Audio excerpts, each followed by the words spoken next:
ଶ୍ରୋତାବନ୍ଧୁ ଯେକୌଣସି ଭାଷାଭାଷୀ ହୁଅନ୍ତୁ ନା କାହିଁକି ପ୍ରତି ଭାଷାର ସାହିତ୍ୟର ଲକ୍ଷ୍ୟ ହେଉଛି ଆନନ୍ଦ ପ୍ରଦାନ ଏବଂ ମଣିଷ ମନର ଦୁଃଖ ଦହନକୁ ଦୂର କରି ତାର ଚିତ୍ତ ବିନୋଦନ। ଚତୁର ବିନୋଦର କଥା ତାର କଥା ଗ୍ରନ୍ଥର ଆରମ୍ଭରେ କବି କଥାର ସଂଜ୍ଞା ଦେଇ କହିଛନ୍ତି, ମିଥ୍ୟା ଗ୍ରନ୍ଥ ପ୍ରବନ୍ଧୀନ ମନୋହରତି ଯା ଭୃଂଶଂ ନାନା କୌତୁକ ହାସା ଦେହେ ସା କଥେତ୍ୟ ବିଧୀୟତେ। ବିଷୟ ଜଞ୍ଜାଳ ଜଡ଼ିତ କଠୋର କର୍ମ ନିରତ ମାନବ ହୃଦୟରେ କିଞ୍ଚିତ ରସ ସଞ୍ଚାର ଦ୍ୱାରା ସାଂସାରିକ କର୍ମ ନିରସତାକୁ ଦୂର କରି ତାହାର ମାନସିକ ସ୍ଫୂର୍ତ୍ତି ଓ ଆନନ୍ଦ ବର୍ଦ୍ଧନ ଉଦ୍ଦେଶ୍ୟରେ ହିଁ ବିଭିନ୍ନ କାବ୍ୟୋପନ୍ୟାସମାନଙ୍କର ପରି କଥା ସାହିତ୍ୟର ମଧ୍ୟ ସୃଷ୍ଟି। ଶ୍ରୋତାବନ୍ଧୁ, ଆଜି ଏକ କଥା ଏକ କାହାଣୀ ଆପଣମାନଙ୍କ ଉଦ୍ଦେଶ୍ୟରେ ଅଷ୍ଟାଦଶ ଶତାବ୍ଦୀର ପ୍ରାକ୍ କାଳର ବହୁମୁଖୀ ପ୍ରତିଭାଶାଳୀ କବି, ବହୁ ଶାସ୍ତ୍ରଦର୍ଶୀ କବି ଏବଂ ଢେଙ୍କାନାଳର ଗର୍ବ ଓ ଗୌରବ କବି ବ୍ରଜନାଥ ବଡ଼ଜେନାଙ୍କର ଆଜି ଆମେ ଏକ କାହାଣୀ ଶୁଣିବା, ଯାହାକି ଚତୁର ବିନୋଦର ଏକ ଭାଗ। ଆମେ ଜାଣେ ଚତୁର ବିନୋଦ ହାସ, ରସ, ନୀତି, ପ୍ରୀତି ଏହି ଚାରି ଭାଗରେ ବିଭକ୍ତ ହୋଇଥିବା ଅଂଶ ବିଶେଷ।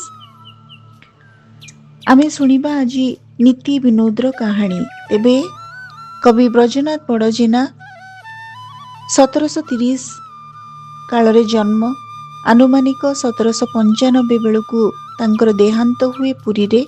ତେବେ ଆଲୋଚକମାନଙ୍କ ମତରେ କବି ବଡ଼ଜେନା 65ରୁ 70 ବର୍ଷ ମଧ୍ୟରେ ତାଙ୍କର ଜୀବନକୁ ଭୋଗିଛନ୍ତି, ଜୀବଦଶାରେ ବଞ୍ଚିଛନ୍ତି। ପିତା ବାଲୁଙ୍କେଶ୍ୱର ପଟ୍ଟନାୟକଙ୍କର ସେ ସୁପୁତ୍ର ଥିଲେ। ଚତୁର ବିନୋଦର ଗ୍ରନ୍ଥ ଆରମ୍ଭରେ ସେ ଅଧିଷ୍ଠାତ୍ରୀ ଦେବୀ, ଶ୍ରୀକ୍ଷେତ୍ରର ଅଧିଷ୍ଠାତ୍ରୀ ଦେବୀ ବିମଳାକ୍ଷୀଙ୍କୁ ମଙ୍ଗଳାଚରଣ କରିଛନ୍ତି, ସ୍ତୁତି କରିଛନ୍ତି। ବଡ଼ଜେନା କଥା ବର୍ଣ୍ଣନା, କାଳ୍ପନିକ କାବ୍ୟ, ପୌରାଣିକ କାବ୍ୟ, ରାଜନୈତିକ କାବ୍ୟ, ହିନ୍ଦୀ କାବ୍ୟ ଏବଂ ବିବିଧ ବିଷୟକ କାବ୍ୟଗ୍ରନ୍ଥ ରଚନା କରିଛନ୍ତି। ତାଙ୍କର ସୃଷ୍ଟିଗୁଡ଼ିକରେ ହେଲା ବିଚକ୍ଷଣା, ଚତୁର ବିନୋଦ, କେଳି କଳାନିଧି, ବିଦେଶାନୁଚିନ୍ତା, ଅମ୍ବିକା ବିଳାସ, ଦଶ ପୋଇ, ଚଣ୍ଡୀ ମାଳଶ୍ରୀ, ଗୋପୀ ବିଳାପ, ଶ୍ୟାମ ରାସୋତ୍ସବ, ସମର ତରଙ୍ଗ, ରାଜନକୁ ଛଳୋକ୍ତି, ରାଜସଭା, ଗୁଣ୍ଡିଚା ବିଜେ, ଏମିତି ଅନେକ ସୃଷ୍ଟି। କବି ବ୍ରଜନାଥ ବଡ଼ଜେନା ସଂସ୍କୃତ, ପ୍ରାକୃତ, ହିନ୍ଦୀ, ବଙ୍ଗଳା ଏବଂ ତେଲୁଗୁ ଭାଷାର ଅବଗାହୀ ଥିଲେ। ବହୁ କାବ୍ୟ, କବିତା, କଥା, ଛାନ୍ଦ, ଚୌପଦୀ, ଦଣ୍ଡକ, ଚୂର୍ଣ୍ଣକ, ସମର ଗୀତିକା ପ୍ରମୁଖ ସୃଷ୍ଟିର ସେ ରଚୟିତା। ଶ୍ରୋତାବନ୍ଧୁ, ଆଜି ଆମେ ଶୁଣୁଛି ସମର ତରଙ୍ଗର ରଚୟିତା, ଚତୁର ବିନୋଦର କଥାକାର ବ୍ରଜନାଥ ବଡ଼ଜେନାଙ୍କର ନୀତି ବିନୋଦ। ଏତିକି କହିବି, ଆଧୁନିକ କଥା ସାହିତ୍ୟର ଆରମ୍ଭ ପୂର୍ବରେ ଯଦି କଥା ସାହିତ୍ୟରେ ଏକ ପ୍ରଶସ୍ତ ଏବଂ ଶକ୍ତିଶାଳୀ ଭିତ୍ତିପ୍ରସ୍ତର ଭାବରେ ଆମେ କାହାକୁ ଜାଣୁ, ତାହା ଥିଲା ଚତୁର ବିନୋଦ। ବ୍ରଜନାଥ ବଡ଼ଜେନାଙ୍କର କାଳଜୟୀ ସୃଷ୍ଟି। ଆଜି ନୀତି ବିନୋଦ କାହାଣୀ ଆପଣମାନଙ୍କ ଉଦ୍ଦେଶ୍ୟରେ।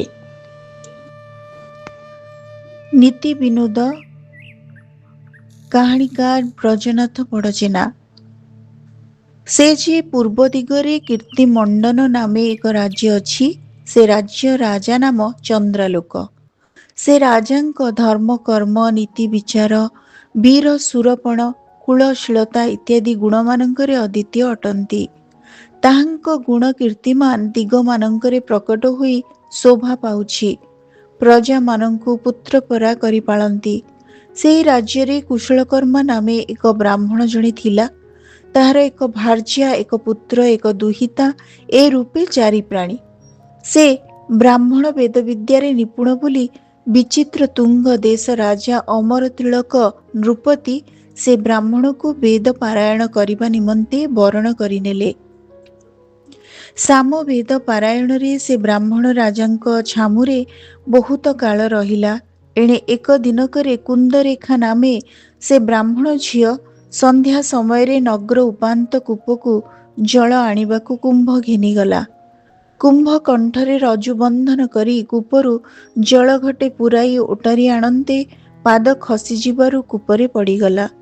ପୁଣ୍ଡରୀକ ପଣ୍ଡା ନାମେ ଏକ ବ୍ରାହ୍ମଣ ପୁତ୍ର ସେ କୂପ ନିକଟେ ବସି ସନ୍ଧ୍ୟା କରୁଥିଲା।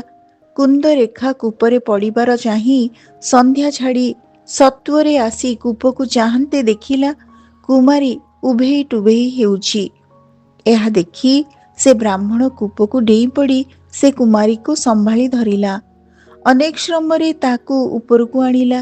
ସେ କୁନ୍ଦରେଖା ଦେହ ସମ୍ଭାଳି ତଦନ୍ତେ ବ୍ରାହ୍ମଣ ପାଦ ଧରି କହିଲା, ତୁମେ ମୋତେ ପ୍ରାଣଦାନ କଲ, ମୁଁ କି ରୂପେ ଏ ଉପକାର ଶୁଝିବି? ଆଜି ମୁଁ ତୁମକୁ ସ୍ୱାମୀ କରି ବରଣ କଲି। ତୁମର ପତ୍ନୀ ହୋଇ ସେବା କରି ଏ ଉପକାର ଶୁଝିବି। ଏ କଥା ମୋହର ସତ୍ୟ ସତ୍ୟ ସତ୍ୟ, ତୁମ୍ଭ ବିନା ଆନ ପୁରୁଷ ନ ଛୁଇଁବି। ଯେବେ ଏହା ନ କରିବି ତେବେ ହୃଦୟ ଫାଟିଯିବ। ଏହା ଶୁଣି ବ୍ରାହ୍ମଣ କହିଲା, ଆରେ କୁମାରୀ, ଏ ରୂପେ କିମ୍ପା ସତ୍ୟ କଲୁ? ତୋ ଉପରେ ତ ପିତାମାତା ଅଧିକାରୀ, ସେ ଯାହାକୁ ଦେବେ ସେ ସିନା ବିଭା ହେବ। କୁନ୍ଦରେଖା କହିଲା, ଯେବେ ତୁମ୍ଭ ବିନା ଆନକୁ ଦେବେ ପ୍ରାଣ ହାରିବି, ଏ ମୋହର ପ୍ରମାଣ। ବ୍ରାହ୍ମଣ ବୋଇଲା, ଏଥକୁ ସାକ୍ଷ୍ୟ କେ? କୁମାରୀ କହିଲା, ଏଥକୁ ସାକ୍ଷ୍ୟ ଅଷ୍ଟଦିଗପାଳ ଚନ୍ଦ୍ର ସୂର୍ଯ୍ୟ। ଏ ସମୟରେ ସୁକ ସାରିକା ଦୁଇ ଗୋଟି ପକ୍ଷୀ ସେ କୂପ ସମିଟ ବଟବୃକ୍ଷରେ ଥାଇ ଏ ଚରିତ ଶୁଣୁଥିଲେ। ମଧୁର ବାଣୀ ପଠନ କରନ୍ତେ କୁନ୍ଦରେଖା କହିଲା, ଭୋ ସୁକ ସାରିତେ, ଏ ବ୍ରାହ୍ମଣକୁ ମୁଁ ସ୍ୱାମୀ କରି ବରଣ କଲି। ଏ ବିନା ଆନ ପତି ନ କରିବି, ଏଥକୁ ତୁମ୍ଭେ ସାକ୍ଷୀ ହୁଅ। ଏମନ୍ତ କହି ପୁଣ୍ଡରୀକ କୁନ୍ଦରେଖା ଦୁହେଁ ଯେଝାପୁରକୁ ଗଲେ। ତେଣେ ବିଚିତ୍ର ତୁଙ୍ଗ ଦେଶରେ ସେ ବ୍ରାହ୍ମଣ କୁଶଳକର୍ମା ଦେହ ବ୍ୟାଧି ପୀଡ଼ିତ ହେଲା। କଫ ଜ୍ୱରରେ ଅବଶ ହେବାରୁ ଚଳି ନ ପାରଇ ସେଇ ନଗ୍ରସ୍ଥିତ ଗୋପକଦମ୍ବ ନାମେ ଏକ ବ୍ରାହ୍ମଣ ସେ କୁଶଳକର୍ମାକୁ ପୁରକୁ ନେଇ ବହୁ ଯତ୍ନ କଲା। 3 ମାସ ପର୍ଯ୍ୟନ୍ତ ଅନେକ ସେବା କରିବାରୁ ସେ ବ୍ରାହ୍ମଣକୁ କୁନ୍ଦରେଖା ଦୁହିତାକୁ ପ୍ରଦାନ କରିବାକୁ କୁଶଳକର୍ମା ସତ୍ୟ କଲା। ଏମନ୍ତ ସତ୍ୟ କରନ୍ତେ ସେ ଗୋପକଦମ୍ବ ବ୍ରାହ୍ମଣ କୁଶଳକର୍ମା ଠାରେ ଇଷ୍ଟ ଦେବତା ପରି ଭାବନା ରଖି ବିବାହ କର୍ମରେ ନିଶ୍ଚିନ୍ତ ହେଲା। ଏଥିମଧ୍ୟରେ କୁଶଳକର୍ମା ଆସିବା ବିଳମ୍ବ ହୁଅନ୍ତେ ତା ପତ୍ନୀ ସତ୍ୟକାମା ବ୍ରାହ୍ମଣୀ ପୁତ୍ର ଦୁହିତା ଘେନି ଅନ୍ନ ବସ୍ତ୍ରରେ ବଡ଼ କଷ୍ଟ ପାଇଲା। କାହାରି ମୁଖରୁ ପତି ବାର୍ତ୍ତା ହିଁ ନ ମିଳଇ, ପଥ ତ ଅନେକ ଦୂର, କାହାକୁ ଅବା ସେ ଦେଶକୁ ପଠିଆଇବ। ଏମନ୍ତେ ଅତି କ୍ଲେଶ ପାଇବାରୁ ସେହି ନଗ୍ରର ଚକ୍ରରାଶି ନାମେ ଏକ ବ୍ରାହ୍ମଣ ଜଣେ ତାକୁ କୁନ୍ଦରେଖାକୁ ବିଭା କରିବ ବୋଲି ସତ୍ୟ କରି ମହାଜନମାନଙ୍କୁ ସାକ୍ଷୀ ବସାଇ କିଛି ଟଙ୍କା ଆଣି ଆପଣା ଚରିତାର୍ଥ ଚାଲିଲା। ଚକ୍ରରାଶି ବ୍ରାହ୍ମଣ କୁନ୍ଦରେଖାକୁ ବିଭା ହେବ, ଏହା ମୂଳ କରି ବିଭା ସାମଗ୍ରୀ ତିଆରି କରୁଥାଇ।